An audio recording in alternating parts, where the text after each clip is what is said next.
నాయకులను ఎక్కడికక్కడ అరెస్ట్ చేయడం, అసెంబ్లీని సాఫీగా ఏమీ లేనట్టుగానే జరిపించుకునేటువంటి ప్రయత్నం, మమ్మల్ని అసెంబ్లీలోకి రానియకుండా అడ్డుకొని అరెస్ట్ చేయడం, ఇవన్నీ కూడా ప్రజలందరూ కూడా స్పష్టంగా అర్థం చేసుకోవాలి. ఇన్ని రోజులు మనం అనుకున్నాం ఢిల్లీలోనే దోస్తీ అని.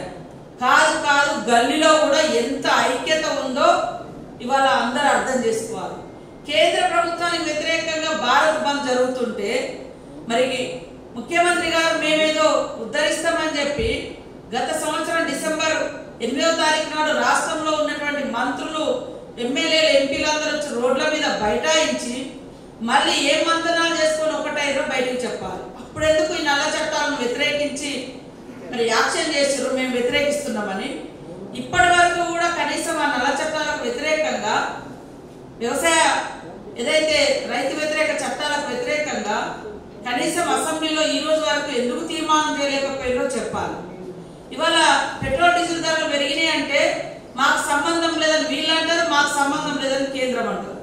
అదే 2016లో క్రూడ్ ఆయిల్ ధరలు తగ్గినప్పటికీ కూడా అంతర్జాతీయ మార్కెట్లో కరోనా కష్టకాలంలో మరి పెట్రోల్ డీజిల్ ఉత్పత్తుల ధరలు తగ్గినప్పటికీ కూడా ఎందుకు మీరు ధరలు తగ్గించలేకపోయారు? అప్పుడు పెట్రోల్ డీజిల్ ధరలు అక్కడ తగ్గినా కూడా మీరు ఎందుకు తగ్గించలేకపోయారు?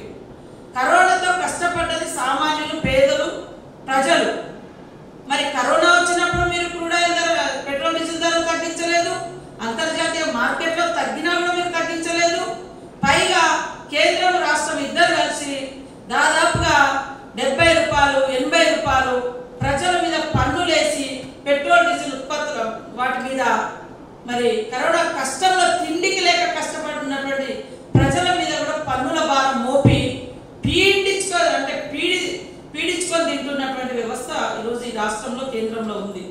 అందుకనే ఇక్కడ వీళ్ళు ఏదైనా ప్రజలు తిరుగుబాటు చేసినప్పుడు మాకు సంబంధం లేదని చేతులు దులిపేసుకుంటున్నారు. మీకు కేంద్రానికి ఎంత స్నేహ సంబంధం ఉంది? పెట్రోల్ డీజిల్ రేట్లు పెంచడంలో కానీ, గ్యాస్ ధరలు పెంచడంలో కానీ, అదనపు పన్నులు వసూలు చేయడంలో కానీ, ఈ వ్యవసాయ వ్యతిరేక నల్ల చట్టాలను తీసుకొచ్చి కార్పొరేట్ కంపెనీలకు వాళ్ళ కంట్రోల్లో వ్యవసాయ ఉత్పత్తులను, వ్యవసాయ అంటే రైతాంగాన్ని బానిసలుగా మార్చే కుట్రలో కానీ కేంద్ర రాష్ట్ర ప్రభుత్వాలు ఇద్దరు కూడా ఒక్కటే అనేది స్పష్టమైంది. మొన్ననే కేసీఆర్ గారు కూడా అన్నారు వరి వేయొద్దు, ఎందుకంటే ఈ కార్పొరేట్ కంపెనీలు ఏది ఉత్పత్తి చేయాలంటే, ఏ పంట వేయాలంటే అదే వేయాలి. ఆల్రెడీ ఆ నల్ల చట్టాల యొక్క ఉద్దేశం కేంద్రం ఇంప్లిమెంటేషన్ చేస్తుంది. దాన్ని ఇక్కడ ముఖ్యమంత్రి గారు కూడా అమలు చేస్తూ ఉన్నారు. దాని క్రమంలో భాగంగానే ఇవి వేయొద్దు అనేటువంటి ప్రకటన. కాబట్టి ఈరోజు సామాన్య ప్రజలు, రైతులు, మహిళలు, అదేవిధంగా ప్రజలందరూ కూడా అర్థం చేసుకొని వీళ్ళ దోస్తానాన్ని, దోపిడీ విధానాన్ని, ఇద్దరు కలిసి రాష్ట్రాన్ని, కేంద్రాన్ని దోపిడీ చేస్తున్నటువంటి విధానాలను ఎండగట్టడం కోసం అఖిలపక్షం చేస్తున్నటువంటి ఉద్యమాలకు మద్దతు ఇవ్వాల్సిందిగా కోరుతూ ఇవాళ అసెంబ్లీలో దేశవ్యాప్తంగా అన్ని అసెంబ్లీలు మరి సభలు వాయిదా వేసుకొని బంద్లో పాల్గొంటే ఇవాళ మేము ఏదో ఉద్ధరిస్తామని డిసెంబర్ 8వ తారీఖు నాడు ఉరికి వచ్చే ధర్నాలలో పాల్గొన్నటువంటి టీఆర్ఎస్ నాయకులు ఇప్పుడు ఎందుకు అడ్రస్ లేరని మేము అడుగుతాము.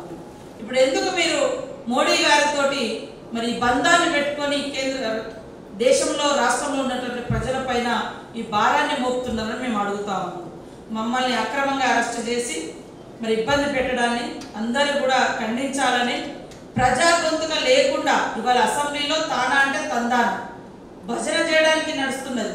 ప్రతిపక్ష గొంతులు వినిపియొద్దు, మాట్లాడియొద్దు, టైం బాండ్ పెట్టడము, ఇవన్నీ కూడా ఈ ప్రభుత్వం యొక్క నిరంకుశ విధానాలకు నిదర్శనం. కాబట్టి ప్రతి ఒక్కరు కూడా బయటికి వచ్చి ప్రభుత్వ బండారాన్ని బయటపెట్టే విధంగా ఉద్యమించాలని ఈ సందర్భంగా కోరుకుంటున్నాను.